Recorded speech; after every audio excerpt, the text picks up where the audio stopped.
Welcome to program views makers. मैं हूं आपके साथ शाइस्ता यूसुफ। नाज़रीन, तहरीक इंसाफ की हुकूमत ने चेयरमैन नैब जस्टिस रिटायर्ड जावेद इकबाल की मुद्दत मुलाजमत में तौसी का फैसला कर लिया है। मौजूदा चेयरमैन नैब को इस ओहदे पर 8 अक्टूबर 2017 को तैनात किया गया था, जिसके 4 साल बाद वो 8 अक्टूबर को रिटायर हो जाएंगे।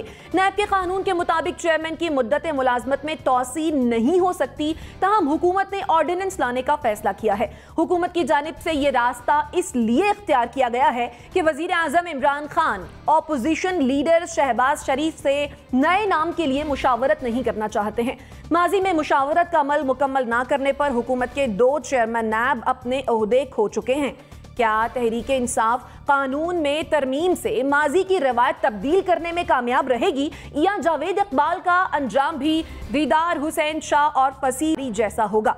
हमारा आज का पहला सवाल है हुकूमत का चेयरमैन नैब जावेद इकबाल को तौसी देने का फैसला, क्या हुकूमत और ऑपोजिशन में इत्तफाक हो जाएगा? मेहमानों का तारुफ मैं आपसे देती हूँ। हमारे साथ मौजूद हैं नासिर बेग चुगताई साहब, जुनैरा अजहर साहिबा भी हमारे साथ मौजूद हैं, lieutenant general retired Amjad Shoaib साहब भी हमें ज्वाइन कर चुके हैं, हमारे साथ मौजूद हैं नसीम सिद्दीकी साहब और मुजम्मिल सोहरवर्दी साहब भी हमें ज्वाइन कर चुके हैं। आप तमाम मेहमानों के वक्त का बेहद शुक्रिया।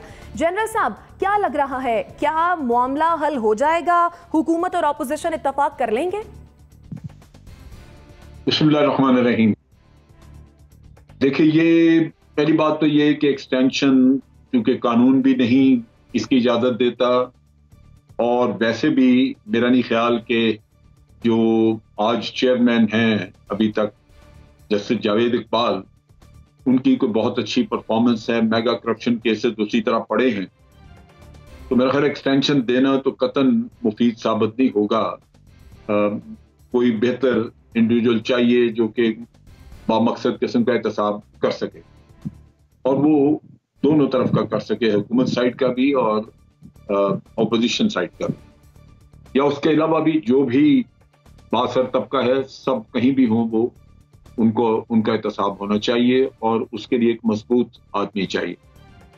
लेकिन दूसरी तरफ ये है कि मैंने बयान पढ़ा अभी, फरोग नसीम साहब जो कि वज़ीर इंसाफ हैं, उन्होंने कहा कि नहीं, शहबाज शरीफ साहब से मुशावरत की जाएगी, क्योंकि ये मुशावरत ज़रूरी है, और अगर ये नहीं करेंगे तो ये मामला आगे चल नहीं सकेगा, अदालत में चला जाएगा और फिर वो हमारे लिए मुश्किलात होंगी। ये हम ज़रूर उनसे बात करेंगे। जिससे लगता ये है कि हुकूमत ने अपना कुछ इरादा बदली किया है इसमें। ये हो सकता है कि उसके लिए मुशावरत के लिए शाह महमूद कुरैशी या किसी और को डिप्यूट किया जाए, लेकिन मुशावरत की इंडिकेशन उन्होंने दी है। मेरा ख्याल है कि मुशावरत कर लेना बेहतर है। जब हमारे यहाँ एक तरीकाकार वज़ा किया हुआ है, तो उससे हटना मुनासिब नहीं, उससे एक और झगड़ा खुल जाएगा, एक और मसला वहाँ पे पैदा हो जाएगा। तो बारसूरत एक पैनल लेके हुकूमत उनसे डिस्कस करे। मेरी अपनी राय है कि ये होना चाहिए। जो तरीकाकार रहा है उसी को फॉलो करना चाहिए। उसमें तब्दीली करने से मजीद मसाइल निकलेंगे। और जहाँ तक जस्टिस जावेद इकबाल का ताल्लुक है, मेरा ख्याल है उसको एक्सटेंशन मिली तो मायूसी होगी, हमें भी और बहुत सारे और लोगों को, क्योंकि उनकी परफॉर्मेंस कोई ऐसी नहीं है जिसके ऊपर इत्मीनान का इज़हार किया जा सके। ठीक, एनबीसी, मौजूदा चेयरमैन नैब को बरकरार रखने के लिए हुकूमत जो दलीलें दे रही है, आपके ख्याल में क्या वो दुरुस्त हैं? मैं क्या कहूँ, जनरल साहब ने सब कुछ कह दिया। मैं उसको थोड़ा सा सपोर्ट करूँगा कानूनी सूरत-ए-हाल में। जस्टिस दीदार हुसैन शाह होते थे एक, उनको गिलानी साहब ने, वज़ीर आज़म गिलानी साहब ने नैब का चेयरमैन बना दिया। चौधरी निसार चले गए, leader of the opposition, supreme court में, और उनके जो मुझसे बात ही नहीं हुई। तो सुप्रीम कोर्ट ने, जिसमें उसकी 3 रुकनी बेंच थी, गालिबन जावेद इकबाल साहब भी शामिल थे शायद, उन्होंने कहा जी पैक करें, घर जाएँ आप, कोई हक़ नहीं है आपको यहाँ बैठने का। हालांकि वो उनके जज थे, रिटायर्ड जज थे उनको हटा दिया गया। और उसके साथ साथ जब बात आई मुशावरत की, तो मुशावरत के बारे में सुप्रीम कोर्ट ने एक तवील फैसला दिया कि होती क्या है। मुशावरत के मानी है मीनिंगफुल कंसल्टेशन, बामकसद मुशावरत। ऐसी मुशावरत, ये ना हो कि ये हमने फ़ोन करके कह दिया था कि जी जावेद इकबाल साहब बनेंगे चेयरमैन, तो वो बन गए, हमने मुशावरत कर ली। मुशावरत बामकसद होनी चाहिए, उसका नतीजा कोई निकलना चाहिए। ये ना हो कि आप टमकटो यहाँ मारते रहें। तीसरी बात ये है कि 1 घंटे में जो यूटर्न आया है पूरी सूरत हाल में, तो बड़ा इमेजिंग है, बहुत इमेजिंग है। मतलब 1 घंटे पहले हमारे वज़ीर इत्तलात कह रहे थे कि शहबाज शरीफ से बातचीत करना ऐसा ही है कि हम चोर से बात करें, और अब करें हम बात करेंगे शहबाज शरीफ से, वो अपोजिशन लीडर हैं, मुशावरत होगी उनसे। मुशावरत कब होगी उनसे? कल तो ऑर्डिनेंस आ रहा है, कल ऑर्डिनेंस आ रहा है, उसके बाद आप ऑर्डिनेंस को फाइल करके आप बातचीत शुरू करना चाहेंगे तो शायद वो ना करें, और वो सुप्रीम कोर्ट चले गए हैं ऑर्डिनेंस के ख़िलाफ़। अच्छा, एक और इत्तेफाक आप देखिएगा कि इस पूरे मामले में कुछ नाम मुश्तरका हैं। गिलानी साहब के ज़माने में भी बाबा रावान साहब थे जिनका ऑर्डिनेंस गैर कानूनी करार पाया था, और आज भी बाबा रावान साहब हैं, और फ़रूक नसीम साहब, मतलब एक ज़बरदस्त आदमी, शानदार आदमी है। तो मुशावरत ये कर रहे हैं, और ये मुशावरत ऐसी मानी खेज़ हो रही है कि आपके तमाम मसाइल ख़त्म हो गए, आपकी तमाम महंगाई का मसला ख़त्म हो गया, सब का मसला रह गया सिर्फ ये रहेगा। ये डट के आप बात कर रहे हैं। मेरा ख्याल ये है कि अल्टीमेटली हुकूमत को वापस आना पड़ेगा उन रेजोल्यूशंस की तरफ, उस लॉ की तरफ, पार्लिमानी लॉ बनाना पड़ेगा। अगर अमेंडमेंट ठीक हो गया, अगर परमानेंट चाहिए कोई, तो आपको कौमी असम्बली से जैसे भी है वो दूरी लगड़ी उससे बात करना। ठीक है जुनैरा, हमने देखा कि हुकूमत ने पहले प्रोसिक्यूटर नैब की मुलाजमत में तौसी की, और अब चेयरमैन की जो मुलाजमत है, मुद्दत मुलाजमत, उसमें तौसी करने जा रही है। आखिर तहरीक इंसाफ को बार बार ये करना क्यों पड़ रहा है? इसके पीछे वजह क्या हो सकती है?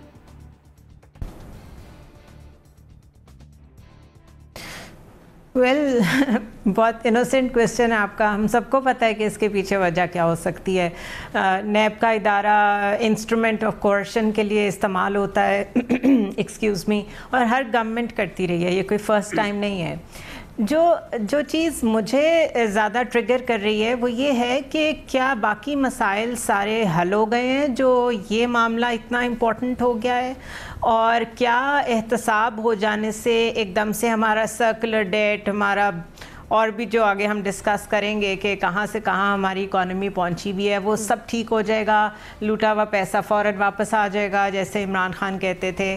तो क्या 3 साल के एक्सपेरिमेंट से खान साहब ने ये नहीं सीखा कि ये सारी फ्यूटाइल एफर्ट है, इसका कोई फ़ायदा नहीं है, इसमें से कुछ नहीं निकलेगा सिवाय इसके कि एक जो डिवाइडिंग लाइन है, जो फॉल्ट लाइन है between opposition and the government, वो और डिवाइड होगी, हमारी पॉलिटिक्स और डिविसिवनेस की तरफ जाएंगी और पोलराइजेशन होगी उसमें। अगर तो इमरान खान ये चाहते हैं, उनको ये समझ आ गई है कि एहतसाब का नारा नहीं चला, उसकी जो भी वजह हैं वो एक अलहदा सब्जेक्ट है, और अगर वो इसमें मुशावरत कर लें और जिसको भी लगाना है एज अ सिंबल ही लगाना है, मेरा नहीं ख्याल ये कोई इतना अहम इदारा है जिस पे किसी के आने से भी फ़र्क पड़ जाएगा। तो अगर इसको सिर्फ सिंबलिज़म के तौर पे ही मुशावरत की तरफ ले जाएं, जिसको अपॉइंट करना चाहते हैं कर दें, और रेस्ट एश्योर्ड के 2 साल में पकड़ धकड़ अगर करेंगे तो वो काउंटर प्रोडक्टिव होगी। अभी तक की जो लोगों को पकड़ पकड़ के बंद करने की स्कीम थी, उसने अगर नुकसान नहीं दिया तो और क्या किया है पीटीआई को? तो मेरे ख्याल है कि वैसे भी on a separate note, Farooq Naseem जिस मामले में एडवाइज़र होते हैं वो मामलात कुछ इतने कामयाब होते नहीं हैं, गवर्नमेंट को मुसीबत में ही डालते हैं। तो चाहे ऑर्डिनेंस के ज़रिए किसी को लेके आएँ, जैसे भी लेके आएँ, कम अज़ कम जो आइन का स्पिरिट है उसको कायम रखें, मुशावरत करनी चाहिए। माजी की एग्जांपल्स एनबीसी में डिस्क्राइब की हैं, हमारे सामने है कि एक दफ़ा हमने आर्ग्यूमेंट ये भी समझा था कि मुशावरत ज़रूरी है, एग्री करना ज़रूरी नहीं है। ये क्या चाइल्डिश कमेंट है? मुशावरत का मतलब यही होता है कि कंसेंसस के साथ, मशवरे के साथ आपने अपॉइंटमेंट करनी है। तो एक तो इतना इम्पोर्टेंट सब्जेक्ट नहीं है ये, लेकिन क्योंकि सारा जो स्ट्रक्चर है खान साहब की गवर्नमेंट का वो खड़ा ही एहतसाब पे है, अभी भी अगर सेंसिबली इसको लेके चलें तो मेरे ख्याल है कम नुकसान होगा। ठीक, नसीम सिद्दीकी साहब, ऑर्डिनेंस लाने की बातें हो रही हैं, आपके ख्याल में ऑपोजिशन क्या करेगी? चैलेंज करेगी या फिर सिर्फ सियासी बयानबाजी तक ही ये सारा मामला महदूद रहेगा? बिस्मिल्लाहिर्रहमानिर्रहीम। शाइस्ता, इसमें ऑपोजिशन बिल्कुल इसको चैलेंज भी करेगी, वो सुप्रीम कोर्ट जाने के लिए बिल्कुल तैयार बैठे हुए हैं और वो इस पर एहतजाज भी करेंगे। लेकिन मुझे इस गवर्नमेंट की ये समझ नहीं आती कि ये बिल्कुल एन वक्त पे आके इस किस्म के शोशे क्यों छोड़ते हैं। नैब चेयरमैन की रिटायरमेंट का सबको मालूम था कि 8 अक्टूबर तक उनकी मुद्दत मुलाजमत ख़त्म हो जाएगी, तो इस मसले को तो बहुत पहले सॉल्व कर लेना चाहिए था। लेकिन इस मुल्क में अजीबो गरीब चीज़ें होती हैं, जैसे कि आपने देखा कि इन्हीं नैब चेयरमैन को शायद खाकान अब्बासी और खुर्शीद शाह दोनों ने सिलेक्ट किया था, यानी कि उनकी मुशावरत थी, और आज दोनों ही उनके खिलाफ हैं। और वो जो अभी NBC ने हवाला दिया था, मैं उस प्रेस कॉन्फ्रेंस में मौजूद था फवाद चौधरी साहब की, जिसमें उन्होंने कहा कि जिस शख्स के ऊपर नैब केसेस हैं वो चोर अपनी मर्ज़ी से तो तफ्तीश ही नहीं लगा सकता ना। बात उनकी भी ठीक थी कि मतलब जिसके ऊपर केसेस हैं आप उसको कैसे मुशावरत में शामिल कर सकते हैं। दूसरा ये कि जो कल ऑर्डिनेंस आएगा वो हुकूमत की मुझे ये स्ट्रेटजी लग रही है कि ऑर्डिनेंस में वो ये कहेंगे कि जब तक नया चेयरमैन नैब नहीं आ जाता, जब तक जावेद इकबाल साहब कंटिन्यू करेंगे। उसके बाद बिल मुशाफा मिलने से तो बिल्कुल साफ इनकार कर दिया इमरान खान साहब ने। वो मेरी फ़रोग नसीम से भी बात हुई थी, फवाद चौधरी ने भी यही कहा, लेकिन शायद अपोजिशन लीडर को ख़त लिखा जा सकता है मुशावरत के लिए, और फिर वो मुशावरत का मसला चलता रहेगा। ख़त आया, ख़त नहीं मिला, ख़त का जवाब नहीं आया, उतने अरसे तक जावेद इकबाल साहब जो है वो कंटिन्यू रखेंगे। लेकिन होना तो ये चाहिए कि अगर एक चेयरमैन नैब है और वो कंट्रोवर्शियल भी हो गए हैं, क्योंकि हुकूमत ने भी उन पर इल्ज़ाम लगाए, अभी तक उन्होंने कोई ख़ास कारकर्दगी जो सियासी केसेस हैं ख़ास तौर पे उसमें कोई ऐसी कारकर्दगी नहीं है कि कोई ऐसा जवाज़ हो कि उनको कंटिन्यू करना चाहिए। बहुत काबिल लोग जो है अभी मौजूद हैं जो फ्रेशली आके इस काम को टेक ओवर कर सकते हैं। दूसरी मैं ये बात कहूँगा कि इस अपने हमारे मुल्क के अंदर इतना मीडिया ट्रायल होता है, लोगों की वीडियोस आती हैं टीवी के ऊपर, मीडिया में काफ़ी अरसे शोर मचा रहता है, उन वीडियो की फोरेंसिक क्यों नहीं होती? अगर वीडियोस की कम से कम फोरेंसिक कराना शुरू कर दें तो कम से कम जिसके पे इल्ज़ाम लग रहे हैं या तो वो उससे बरी हो जाएगा, सारी उम्र उस पर इल्ज़ाम नहीं लगेंगे, और अगर कोई ख़ताकार पाया जाए बीच में तो उसको सज़ा मिलनी चाहिए।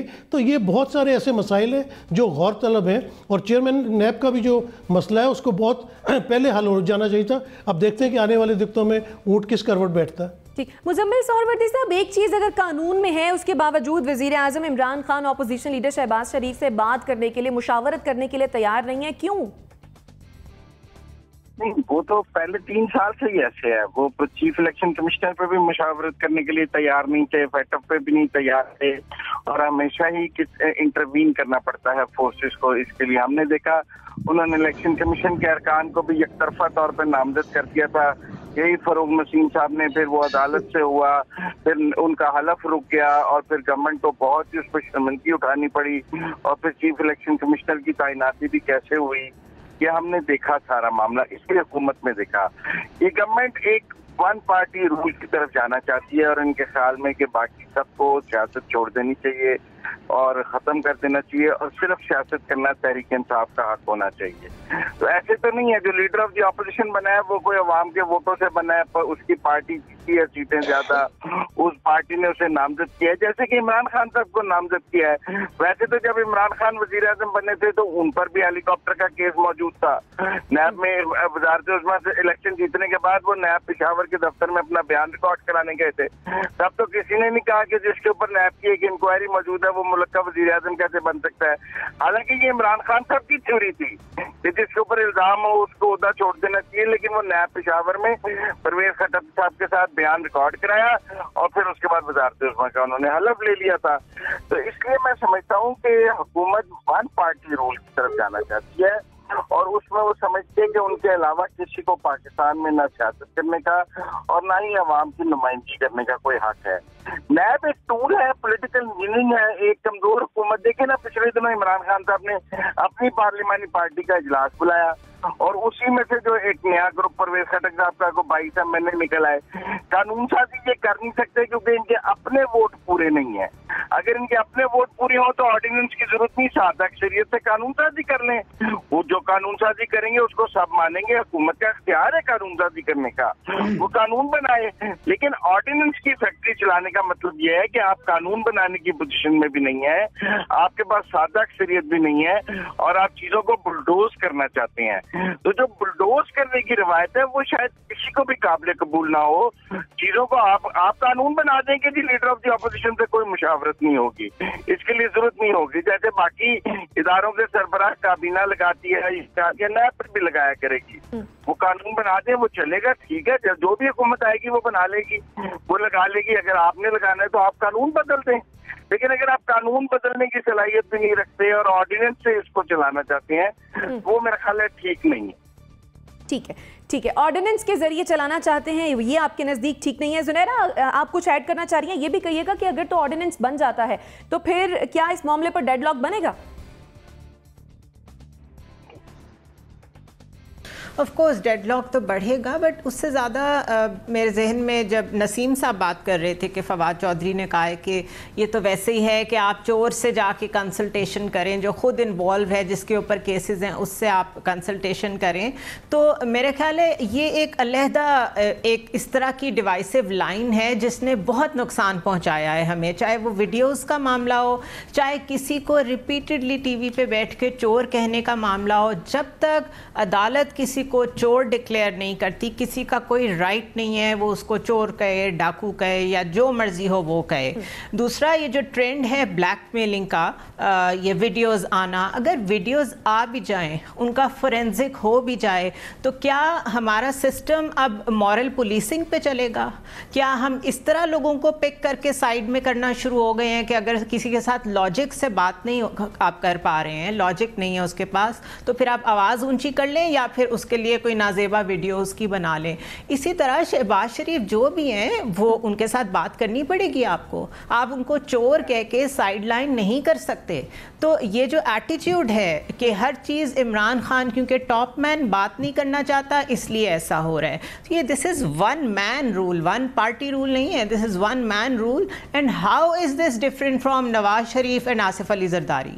ये कैसे डिफरेंट है? हम उनको भी यही कहते हैं ना कि एक आदमी का चलता है, सिर्फ डायनेस्टीज़ हैं। यहाँ तो डायनेस्टी दूर की बात है, एक बंदा कुछ कह देते हैं और सारी पार्टी उस पर चल पड़ती है। तो ये हम बहुत ज़्यादा अथॉरिटेरियन होते जा रहे हैं और ये बैकलैश करेगा, क्योंकि हमने बड़ी मुश्किल से मार्शल लॉ से जान छुड़ाई है और किसी हद तक डेमोक्रेसी की तरफ गए हैं। तो ये मामला इनके गले में पड़ सकता है। ठीक है, मुजम्मिल साहब, एनबीसी का कमेंट ले लूँ, उसके बाद आप ऐड कर दीजिएगा। एनबीसी, आप कुछ कहना चाह रहे थे? मैं ये कह रहा था कि शहबाज शरीफ साहब कौन है? शहबाज शरीफ साहब एक मुंतखब रुकन कौमी असम्बली है। शहबाज शरीफ साहब अपोजिशन लीडर हैं। शहबाज शरीफ साहब पब्लिक अकाउंट्स कमेटी के चेयरमैन थे जिन्होंने खुद छोड़ा। शहबाज शरीफ साहब प्राइम मिनिस्टर इन वेटिंग है। इतनी इनके पास क्वालिफिकेशन है और उसके बाद आप करें मैं उनसे बात नहीं करूँगा वो चोर है। कौन आप, कौन है भाई? आप कहाँ से उतरे हैं? आप कहाँ के लोग हैं? किसको चोर कह रहे हैं? अपने आप अंदर झांक के देखें ना, चले पेंडोरा ही देख लें। आप आसपास कौन बैठा हुआ है आपके इर्द गिर्द? कौन बैठा हुआ है आपके? किस पे क्या क्या मुकदमात हैं, किस पे क्या क्या इल्ज़ामात हैं, किस किस को आपने NRO दिया हुआ है, सब हमारे सामने ना। अब आप कहते हैं कि साहब हम एक मुंतखब रुकन कौमी असम्बली से जो प्राइम मिनिस्टर बन सकता है, वक्त आए उस पर अक्सरियत हो तो उसकी क्वालिफिकेशन है कि प्राइम मिनिस्टर बन जाए, तो उसको आप कह रहे हैं कि हम उससे बात नहीं करेंगे। आपको बात करना होगी, आपकी मजबूरी है, आपकी मजबूरी है, वरना आपके सारे इंस्ट्रूमेंट ऑफ लॉ उठाकर बाहर फेंक दिए जाएंगे सुप्रीम कोर्ट से। सुप्रीम कोर्ट को भी पता है कि सूरत हाल क्या है, उसके पहले फैसले क्या हैं और उसकी डेफिनेशन जो उसने किया है वो क्या है। मेरा ख्याल ये है कि इमरान खान ने कहा है कि बात तो करेंगे, अगर डेडलॉक बना तो बात की। आज का है ना भाई, बिल्कुल आज का है ना जी जी, आज का 1 घंटे पहले तो कुछ और बात आ रही थी। ये फरोग नसीम ये जिन्होंने फरोग दिया है इस पूरी कंट्रोवर्सी को, गंदे तालाब में पत्थर मारते रहे, फिचलो चलती रही है। मुस्तकिल हम यरगमाल बन गए इन सूरत हाल के। अभी कह रहे थे फवाद चौधरी साहब कि 1 करोड़ लोगों को आपने मुलाजमत दे दी। अरे भाई कहाँ दे दी? अल्लाह का खौफ करो। इस कदर आप भला हमारी आंखों में धूल झोंक रहे हैं आप यार। तो ये नहीं चलेगा, ये इस मुल्क के अंदर ये शख्सी हुकूमत नहीं चली। ठीक, मुजम्मिल साहब आप कुछ ऐड करना चाह रहे थे, और जिस तरह की एनबीसी ने भी कहा ना कि भाई कैसे बात नहीं करेंगे, और जबकि माजी में बात ना करने के नताइज भी हमारे सामने है। दीदार हुसैन शाह और फसी बुखारी, उनके साथ जो हुआ, अब अगर वजीर आजम साहब बात नहीं करेंगे तो कहीं ऐसा ना हो कि जो मौजूदा चेयरमैन नैब है उनका भी यही हाल हो। तो मैं बात करना चाहूंगा, क्योंकि एक पॉइंट सुनहरा ने बहुत अहम दिया और वो वीडियोस वाला था। तो आप किसी की प्राइवेट लाइफ की वीडियो लेके आती हैं तो वो तो लाने वाले की मजम्मत होनी चाहिए, और मैं समझता हूँ किसी की भी प्राइवेट लाइफ की कोई वीडियो जो बनाए जो करे वो अकाउंटेबल जिसकी बनी है वो तो विक्टिम है उसमें, और मैं उसे समझता हूँ। लेकिन अगर कोई अपने सबऑर्डिनेट के साथ अपने अगर वो किसी इन्वेस्टिगेटिंग इदारे का सरबराह है और अपने एक्यूज्ड के साथ उसकी आए जिसका मुकदमा उसके पास जेर तफ्तीश हो, तो फिर उसको प्राइवेट लाइफ नहीं कहा जा सकता। उस वीडियो की अपनी एक अहमियत है कि अगर कोई थानेदार अपने किसी मुलजम के साथ उसकी वीडियो आ जाए नाजेबा, और अगर किसी ऑफिसर की अपनी सबऑर्डिनेट के साथ हरासमेंट की वीडियो आ जाए तो हम उसको प्राइवेट लाइफ में नहीं ले सकते। वो कानून की कोर्ट ऑफ लॉ में अकाउंटेबल है और क्रिमिनल जूरिस्प्रूडेंस उस पर लगती है और उस पर सजा होनी चाहिए। ठीक है जैनस साहब, अगर आपके ख्याल में ऑपोजिशन जमाती अदालत चली गई तो क्या हुकूमत अपना चेयरमैन बना सकेगी? देखिए, वो मशावरत वाला किस्सा तो वही रहेगा। अदालत में जाएंगे तो जिसको ये लगाना चाह रहे हैं या जो भी जिनको एक्सटेंशन देंगे वो फारिग हो जाएंगे, अदालत फारिग कर देगी। इसका मतलब यह है कि अदालत ने वापस आपको हदायत दी कि आप जाके मशावरत करें, और जैसे एनबीसी बात कर रहे थे कि मशावरत ये नहीं कि आप बस ऐसे रस्म एक पूरी करें, बल्कि मशावरत बामकसद मशावरत जिसके तहत उनकी प्रपोजल भी आप सुने, अपनी भी प्रपोजल दें और उन पे बहस हो। अगर आप किसी को रिजेक्ट कर रहे हैं तो क्यों कर रहे हैं, क्या रीजंस हैं उसके, तो वो मशावरत है और वो फिर हुकूमत को मजबूरन करनी पड़ेगी। ये चीज हो सकता है कि हुकूमत ने पहले इस पे गौर न किया हो, और जो फरूक नसीम साहब की स्टेटमेंट आई है मोस्ट प्रॉब्ली उन्होंने इनको बताया समझाया है कि इसके बगैर ये चारा नहीं, आप इसके बगैर आगे नहीं जा सकेंगे। तो ये बहस तो अब मेरा ख्याल है कि खत्म हुई, क्योंकि मशावरत करने का उन्होंने इंदिया दे दिया और उनको करनी पड़ेगी। असल चीज ये है सोचने की कि शहबाज शरीफ साहब अच्छे हैं बुरे हैं कुछ भी है, वो वहां पे लीडर ऑफ द ऑपोजिशन मौजूद है और इलेक्ट होके आए, कोई जबरदस्ती अंदर नहीं घुसा। लिहाजा आपको उस हैसियत में उनसे बात करनी है, आपको अच्छा लगे या ना लगे। तो इस लिहाज से मैं समझता हूं कि ये बिल्कुल एक लाहासिल सा उन्होंने मसला खड़ा किया, जो कि बाद में जाके ज्यादा बदमज़गी होती है अगर अदालतों में जाके ये फैसला इनको सुनना पड़ता। अगर आज उनको होश आ गई है, अगर आ गई है और उन्होंने कहा है कि हम मशावरत करेंगे, तो हमें देखना चाहिए कि बामनी मशावरत उनसे होती है या नहीं। मेरा ख्याल है कि अब करनी पड़ेगी, और अगर समझ आ गई है उनको तो आगे चीजें बेहतर हो जाएंगी। लाजमन मशावरत, मेरा ख्याल है हुकूमत ने नैब को डिसफंक्शनल करने का फैसला कर लिया है। और उनका ख्याल है, मेरा ख्याल है हुकूमत ने नैब को डिसफंक्शनल करने का फैसला कर लिया है, और उनका ख्याल है कि अदालतों से अंडू हो जाए, उसके बाद कोई भी ना रहे, क्योंकि ये नैब बहरहाल हुकूमत के भी तो गले में आया हुआ है ना। कोई काम नहीं हो पा रहा, कोई अफसर काम नहीं कर रहा, इकोनॉमी चल नहीं रही इस नैब की वजह से।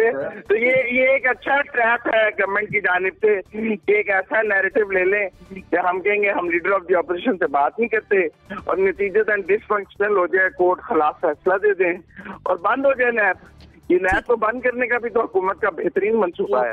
ठीक है, आपके ख्याल में ये मंसूबा एनबीसी सबको सूट करता है? वो सूट करेगा सबको।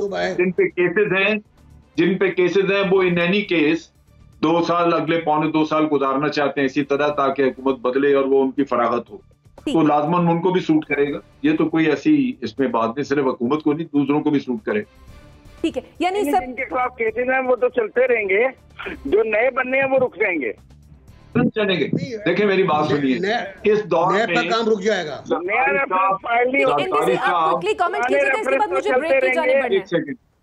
नहीं चलते नहीं ना, वो खत्म हो गए। जरदारी साहब पूरे साल में एक दफा फिर हुए कोर्ट में, तो वो इसीलिए कि डिले चाहते हैं काम रुक जाएगा। वो केस कहती है रोज चलाओ, और जरदारी साहब पे कहती है हमारे पास प्रोसिक्यूटर नहीं है। वो तो आप देखें ना, हुकूमत की और नैब की कितनी खूबसूरत बातचीत है। एक दरखास्त देती है कि इनका रोज चलाओ, और उन पर दरखास्त देती है कि हमारे पास प्रोसिक्यूटर नहीं है।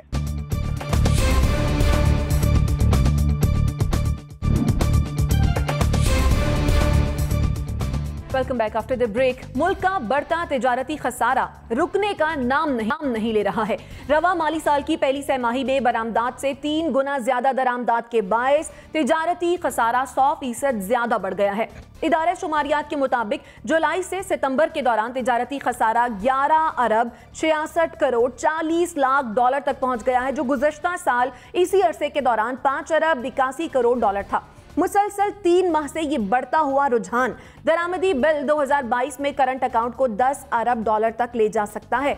हमारा सवाल यह है कि माली साल की पहली सहमाही में तिजारती खसारा मजीद 100% बढ़ गया। तहरीक इंसाफ की पॉलिसियां भी हालात तब्दील क्यों नहीं कर सकी हैं? नासिब एक चुगताई साहब, वो हालात नहीं बदल रहे हैं अभी तक।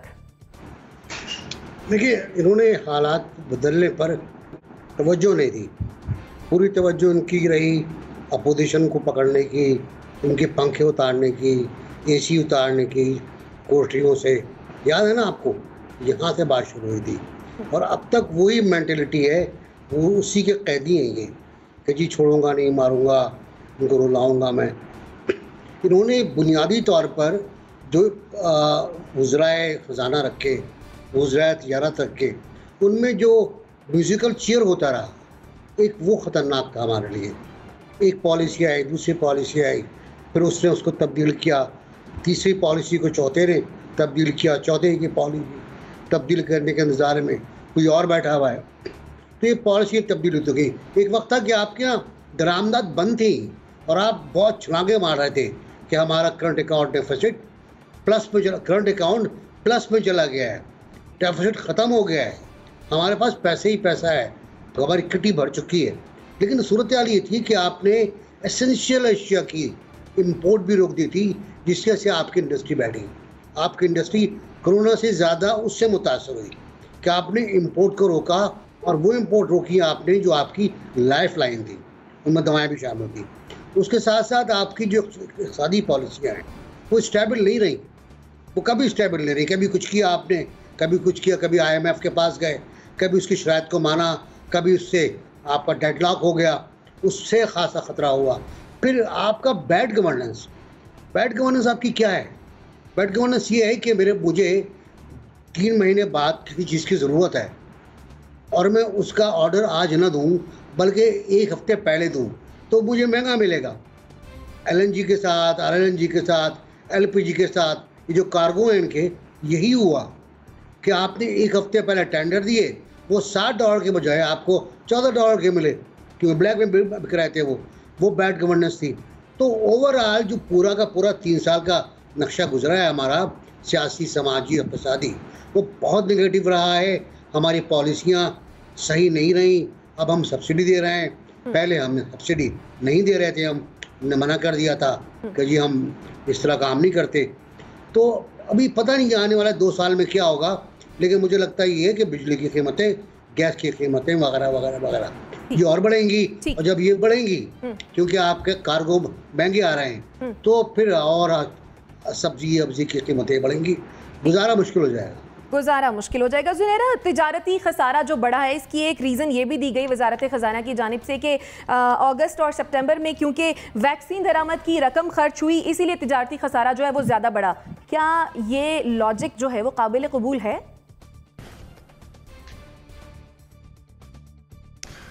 देखें, क्योंकि मैं इकोनॉमिस्ट नहीं हूँ, तो मेरे जैसे जो मेजॉरिटी पाकिस्तानीज़ हैं उनको आप कोई भी लॉजिक दे दें, वो कुछ तो सोच में पड़ ही जाएंगे कि हाँ शायद यही वजह होगी।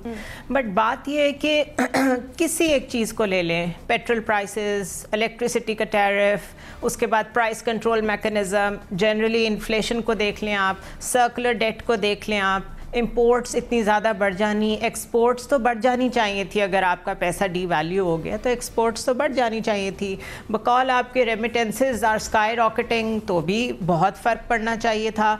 अगर ये सारी चीज़ें ही ख़राब हैं, इन सब में ही प्रॉब्लम्स हैं, ऊपर से आपने IMF के साथ बैठ के नेगोशिएट नहीं किया। IMF का तो काम है कि वो बैठ के आपको बने बनाए सॉल्यूशंस देता है जो उनको सूट करती हैं। लेकिन गवर्नमेंट्स का ये काम होता है कि अगर आप डिपेंडेंट हैं IMF पे तो आप टफ नेगोशिएशंस करते हैं, आप उनको ऑप्शंस देते हैं कि ठीक है जो आप कह रहे हैं रेवेन्यू जनरेशन हम उस तरह नहीं करेंगे, हम इस तरह करेंगे। तो उससे क्या होता है कि कुछ ना कुछ रिलीफ लोगों को मिलता रहता है। मगर जिस तरीके से फ्लैटली और ब्लाइंडली इन्होंने IMF को फॉलो किया है, ये उसका रिजल्ट है। अभी भी क्योंकि 11 अक्टूबर से लेके आई एम वेरी सॉरी 11 अक्टूबर से लेके 13 तक क्योंकि नेगोशिएशंस होनी है, मुलाकातें होनी है वर्ल्ड बैंक और IMF की, तो शौकत तरीन की और हमारी जो फाइनेंस की टीम है उसकी मुस्तकिल कोशिश है कि तब तक हम सारी बातें IMF की मान लें, जिसमें ये बिजली का टैरिफ इंक्रीज़ करना भी शामिल था, ताकि जब हम वहाँ बैठें तो 6 बिलियन का जो पैकेज हमारा रुका हुआ हम उसको रिलीज़ करा सकें। तो जब आप ये दूसरों को कहते हैं ना कि गुलामाना सोच से निकलें, तो जब आप गुलामाना सोच के साथ अपनी पॉलिसीज बनाएंगे और मैनेज करेंगे तो यही रिजल्ट होगा। आपने लोगों का नहीं सोचा, आपने रजा बाकिर को बिठा दिया, आपने नहीं सोचा वो क्या कर रहा है। So basically it is bad governance, it is bad decision making and absence of policy.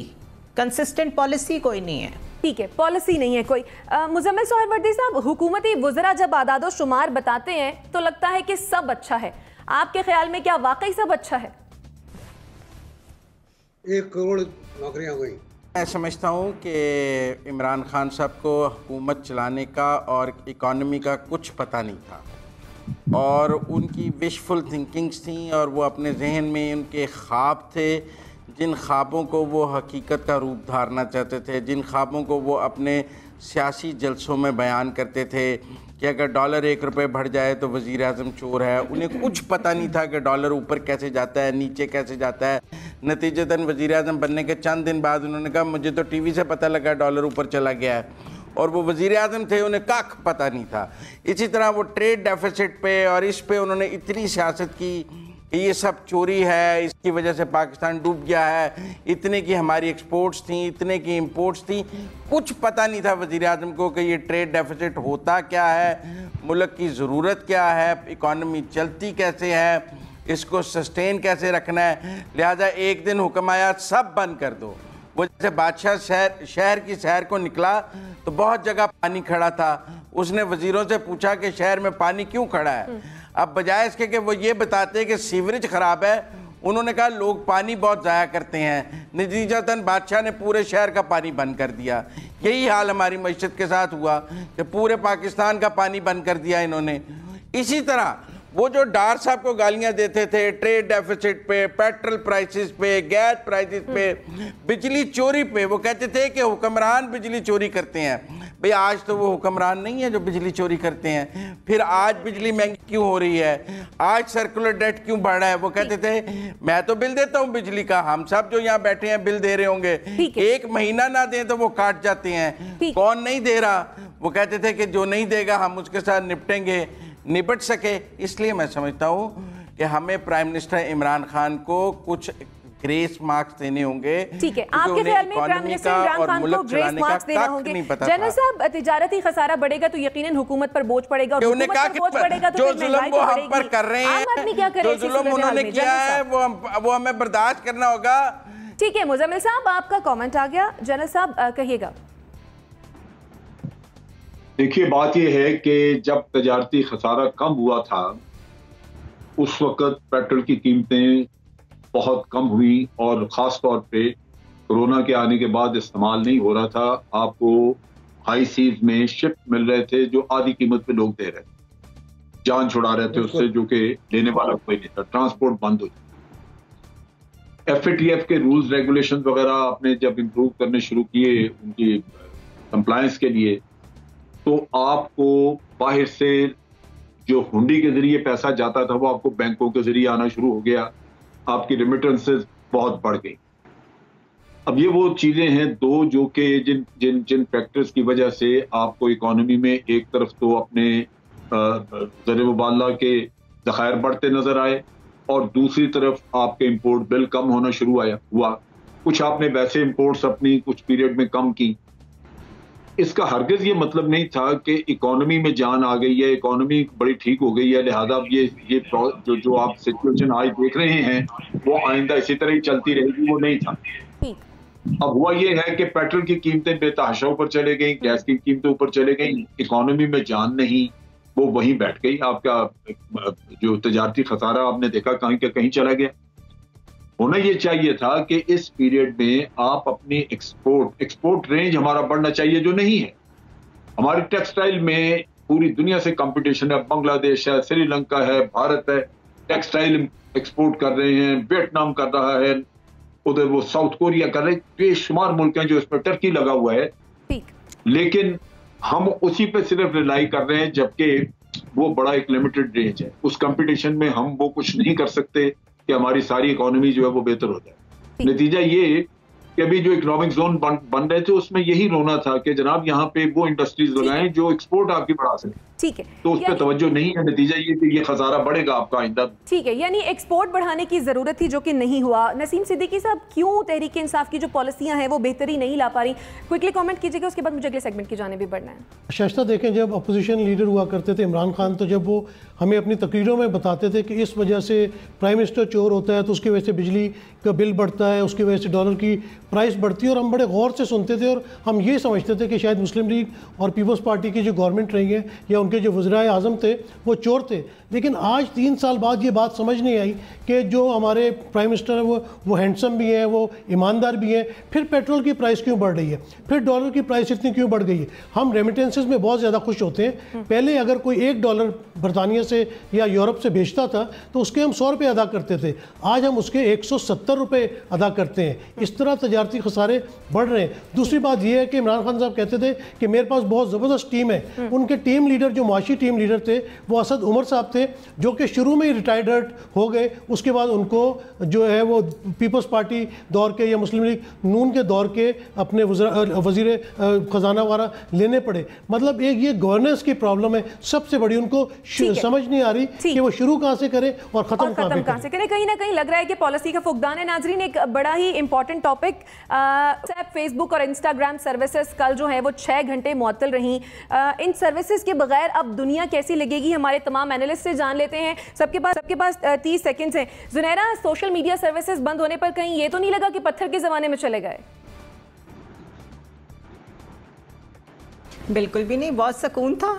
और मेरे ख्याल है इसको प्रेसिडेंट्स बनाना चाहिए। 7 बिलियन का नुकसान हुआ है 6 आवर्स में मार्क ज़करबर्ग को। और अगर आप उस विसल ब्लोअर को सुने जो मिस हॉगिन्स ने, जो फेसबुक में काम करती थी, उन्होंने कहा है कि ये डिपेंड करते हैं डिविसिवनेस पे, हेट स्पीच पे, इन सारी चीज़ों पे, क्योंकि हेट स्पीच को सामने ला के इंसान के नेगेटिव इमोशंस को कैरी करना आसान होता है। It is difficult to spread love.